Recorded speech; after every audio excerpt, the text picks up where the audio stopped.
নমস্কার। অতীত, বর্তমান, ভবিষ্যতের আজকের পর্বে আপনাদেরকে সবাইকে স্বাগত জানাই।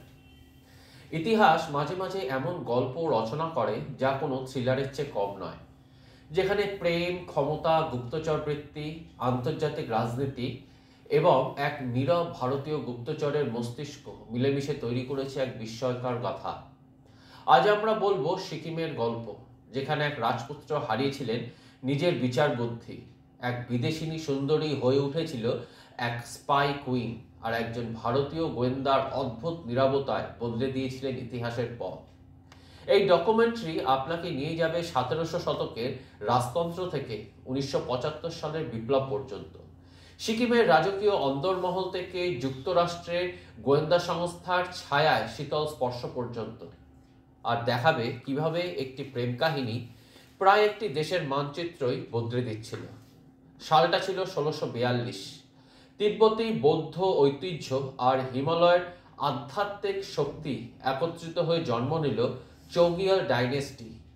তাদের রাজত্ব শুধু প্রশাসনের মধ্যে কিন্তু সীমাবদ্ধ ছিল না, তার মধ্যে ছিল মঠের শান্ত সুর, তিব্বতী বৌদ্ধ সাংস্কৃতিক ঐতিহ্য, লেপচা ভুটিয়া সভ্যতার সংমিশ্রণ, আর ছিল পাহাড়ি জীবনের প্রাকৃতিক সৌন্দর্য।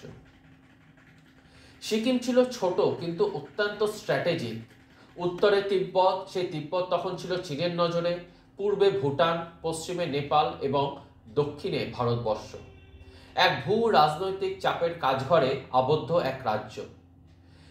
ব্রিটিশ যুগ 1857 সাল, টিটো নং এর পর ব্রিটিশরা সিকিমকে অধিকার করল, কিন্তু রাজতন্ত্রকে বজায় রেখে দিল। শাসকরা তাদের ধর্মীয় কর্তৃত্বকে বজায় রাখল। 1947 সালের পর সমীকরণটা আস্তে আস্তে বদলাতে শুরু করলো। ভারত স্বাধীন হলে সিকিম ভারতকে বেছে নিল নিরাপত্তার জন্য। ভারত নিয়ন্ত্রণ নিল সিকিমের প্রতিরক্ষা ব্যবস্থা এবং সিকিমের বিদেশ নীতির ওপর, কিন্তু অভ্যন্তরীণ প্রশাসন রইল চৌগিয়ালদের হাতে। এই সমীকরণে শান্তি ছিল যতক্ষণ না বিশ্ব রাজনীতিতে দোলাচলে সিকিম জড়িয়ে পড়ে।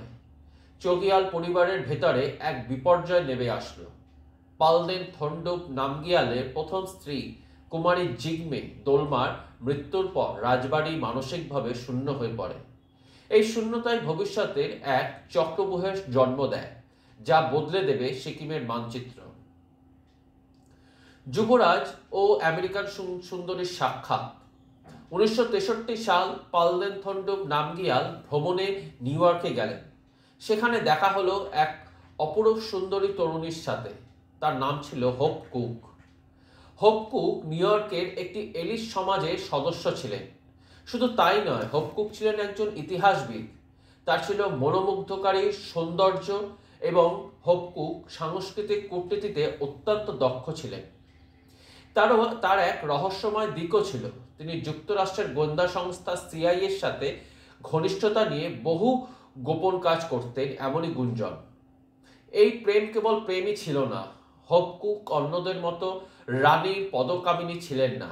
তিনি ছিলেন একজন রাজনৈতিক পর্যবেক্ষক। মার্কিন পররাষ্ট্রনীতির শুভানুধ্যায়ী এবং ভূ রাজনীতি পড়তে পারতেন। যুবরাজ দ্রুত তার প্রেমে পড়ে গেলেন, আর ঠিক সেই মুহূর্তে সিকিমের ইতিহাস বেঁকে গেল অন্যদিকে। 1965 সালে বিয়ে হয়। হোপ কুক হয়ে গেলেন গিয়ালমো। সিকিম পেল ইতিহাসের সবচেয়ে প্রভাবশালী বিদেশিনী নারী, একজন রানী। স্পাই কুইনের উত্থান, রাজপ্রাসাদ থেকে সিআইএর করিডোর। হোপ শুধু সাংস্কৃতিক রানী হতে আসেননি, তিনি দ্রুত শুরু করলেন মন্ত্রীদের ওপর নিয়ন্ত্রণ। নীতি নির্ধারণের মধ্যে হস্তক্ষেপ করতে লাগলেন আস্তে আস্তে। বিদেশব্যাপী সিকিমের পরিচিতি তৈরির ক্যাম্পেইন, আমেরিকার সঙ্গে সরাসরি যোগাযোগ তার সবচেয়ে বিতর্কিত কার্যকলাপ। তিনি প্রচার করেছিলেন India want to swallow Sikkim, অর্থাৎ ভারতবর্ষ সিকিমকে গিলে খেতে চায়। এই বক্তব্য স্বাভাবিক নয়, এটা ছিল এক রাজনৈতিক অগ্নিসংযোগ। 1960-এর দশকে সিআইএ তিব্বতে চীনের বিরুদ্ধে অপারেশন চালাচ্ছিল। হিমালয় দেশগুলোকে চীনের হুমকি থেকে আলাদা করতে চাইছিল এবং ছোট ছোট রাজ্যগুলোকে মার্কিন প্রভাব বলয়ের মধ্যে আনার চেষ্টা করছিল। সিকিম এসবের জন্য ছিল একটি আদর্শ স্থান। হোপ হয়ে উঠলেন সেই পরিকল্পনার একটি স্মার্ট ফেস। চৌগিয়ালদের সঙ্গে জনবিচ্ছিন্নতা, কুকের হস্তক্ষেপে চোগিয়ালের রাজনীতিতে আমূল পরিবর্তন আসে। এই পরিবর্তন জনমানসে সন্দেহ তৈরি করে। সিকিমের জনতা বনাম রাজতন্ত্র বিস্ফোরণের অপেক্ষায় থাকা বারুদ। সিকিমের ভেতরে জনতা ফুসে উঠেছিল নেপালি জনসংখ্যা, লেপচা ভুটিয়া সম্প্রদায়, যুব শিক্ষিত প্রজন্ম এবং ব্যবসায়ী সমাজ। তাদের দাবি ছিল রাজতন্ত্র নয়, জনগণের শাসন চাই। কিন্তু রাজপ্রাসাদে চলছিল ঠিক তার উল্টো। হোপ কুক সিকিমকে একটি আন্তর্জাতিক প্লেগ্রাউন্ডের মধ্যখানে এনে ফেলেছিল। সেখানে ভারতের ভূমিকাকে আস্তে আস্তে কমিয়ে ভারতকে পুরোপুরি পাশে সরিয়ে রাখছিল হোপ কুক। তিনি একটি অন্য রকমের সিকিম খুঁজে বেড়াচ্ছিলেন। ভারত সমর্থিত নেতারা কোণঠাসা হয়ে পড়ছিল। রাজপ্রাসাদ থেকে সিকিম কংগ্রেসকে দূরে ঠেলে দেওয়া হলো। চীন সীমান্তের পাশে এমন ভারত বিরোধী রাজনৈতিক ঢেউ ভারতের নিরাপত্তার জন্য অত্যন্ত বিপজ্জনক হয়ে উঠল। 1971 সাল ভারত বাংলাদেশ যুদ্ধ সিআইএর পাল্টা খেলা। 1971 সালের যুদ্ধ ভারতের বিজয়। পাকিস্তান দুটুকরো হয়ে গেল। ঠান্ডা যুদ্ধের ভারসাম্য পাল্টে গেল। কিন্তু এই সাফল্যের সময় সিআইএ সিকিমের উপরে আরো তৎপর হয়ে উঠল। আমেরিকার অবস্থান ভারতের বিরুদ্ধে। তখন আমেরিকা প্রকাশ্যে পাকিস্তানকে সাপোর্ট করল। চীনের সঙ্গে নতুন জোট চাইছিল। এই পরিস্থিতিতে সিকিম একজন মার্কিন প্রভাবিত রানীর শক্তিশালী হয়ে ওঠা ভারতকে ধীরে ধীরে উদ্বিগ্ন করে তুলল। হোপ কুক ভারতের বিরুদ্ধে লোকজনকে উত্তেজিত করতে থাকলো। তিনি সুকৌশলে একটি কথা ছড়িয়ে দিতে লাগলো, সেটা হলো India is a danger to Sikkim's freedom, অর্থাৎ ভারত হচ্ছে খুবই বিপজ্জনক সিকিমের স্বাধীনতার ক্ষেত্রে। এটাই পরিস্থিতিকে বিস্ফোরণের দরজা পর্যন্ত নিয়ে গেল। এক ভারতীয় গোয়েন্দার নীরব প্রবেশ গুপ্তচর বৃত্তির মাস্টার স্ট্রোক। ভারত সিদ্ধান্ত নিল সিকিমে দরকার এমন একজন ব্যক্তি যিনি রাজনৈতিক তাপমাত্রা বুঝতে পারবেন এবং যুক্তরাষ্ট্রের গোয়েন্দা সংস্থার খেলা চিহ্নিত করতে পারবেন। সিকিমের মানুষের মনের ভাষা পড়তে পারবেন, কোনো সংঘর্ষ ছাড়াই পরিস্থিতি বদলে দেবেন। এই দায়িত্ব দেওয়া হলো এক তরুণ গুপ্তচরকে। তিনি সিকিমে গেলেন গোপনে, পরিচয়ও অত্যন্ত গোপন রাখলেন। তিনি যেটা করলেন, গ্রাম ও শহরের মানুষের সঙ্গে আস্তে আস্তে মিশে গেলেন। নেপালি ও লেপচা নেতৃত্বের কাছে পৌঁছলেন। সিকিম কংগ্রেসকে আস্তে আস্তে সংগঠিত করলেন, যে কংগ্রেস একসময় হোপ কুকের ষড়যন্ত্রে পুরোপুরি রাজনীতি থেকে বিচ্ছিন্ন হয়ে গেছিল। সিআইএর যোগাযোগকে আস্তে আস্তে ম্যাপ করতে লাগলেন। চোগিয়াল হোপ কুকের জনবিরোধী নীতিগুলো বিশ্লেষণ করলেন। তার কাজ কেবল রিপোর্ট করা নয়, পরিস্থিতিকে সঠিক দিকে ঠেলে দেওয়া।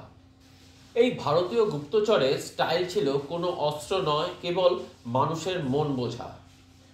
কাজী লেন্ডুক দর্জির আবির্ভাব, সিকিমের গান্ধী। এই কাহিনীর বাস্তব নায়ক ছিলেন কাজী লেন্ডুক দর্জি, জনগণের নেতা, শান্তির পুরুষ। তিনি সিকিম কংগ্রেসকে নেতৃত্ব দিয়ে সংগঠিত করলেন। কৃষক আন্দোলন, ছাত্র আন্দোলন, গণতন্ত্রের দাবিতে রাস্তায় নামলেন। সিকিমের জনগণ ফুঁসে উঠল। হোপ কুক চোগিয়ালের স্বেচ্ছাচারিতা বিরোধিতার আগুন বাড়তে লাগলো। স্লোগান শোনা গেল, স্পাই কুইন হাটাও, সিকিম বাঁচাও। ভারতীয় গুপ্তচর নীরবে কংগ্রেসকে কৌশলগত সহায়তা দিলেন। গণ আন্দোলনের রূপ নিল গণবিপ্লবে। গণভোট, রাজার পরাজয়, জনগণের বিজয়। 1975 সালের 14 এপ্রিল সিকিমের গণভোট শুরু হলো। ফলাফল 97% মানুষ স্বাধীন সিকিম নয়, ভারতকে বেছে নিল। এটি ছিল বিদেশি হস্তক্ষেপের পরাজয়, রাজতন্ত্রের পতন, গণতন্ত্রের সূচনা। ভারত পাশ করল 35তম সংশোধনী বিল। সিকিম হয়ে গেল ভারতের 22তম রাজ্য। এটা সম্ভব হয়েছিল মানুষের শক্তি এবং এক নীরব গোয়েন্দার কৌশলগত পরিচালনায়। স্পাই কুইনের পতন। হোপ কুক বুঝতে পারেন তিনি হেরে গেছেন। তিনি চোগিয়ালকে ডিভোর্স দিয়ে দেন। পরে ফিরে যান আমেরিকায়। এক মার্কিন সাংবাদিকের ব্যঙ্গাত্মক মন্তব্য সেই সময় শোনা গেছিল, the agent has been recalled after a failed mission. সিকিমে তার অধ্যায় শেষ, শুরু হলো এক নতুন ইতিহাস। নীরব যোদ্ধার জয়। এই কাহিনী আমাদের শেখায়, সৌন্দর্য কখনো কখনো ভূ রাজনীতির অস্ত্র, প্রেম কখনো ইতিহাস বদলে দিতে পারে।